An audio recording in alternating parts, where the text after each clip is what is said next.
Сега ще ви, раз... Сега ще ви разкажа един виц. Имало едно време един войник. Питал един войник: какво ще ни трябва за битката?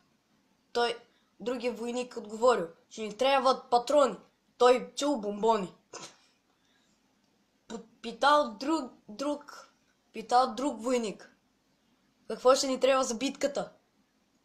Пушки. Той чул чушки. И отишъл при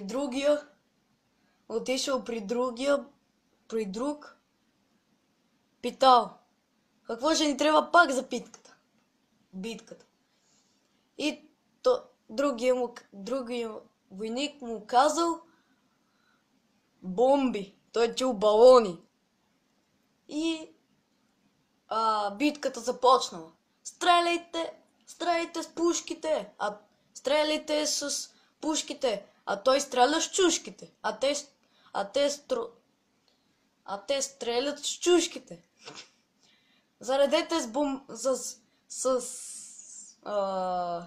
Заредете с патроните, те заредили чушките с бомбони.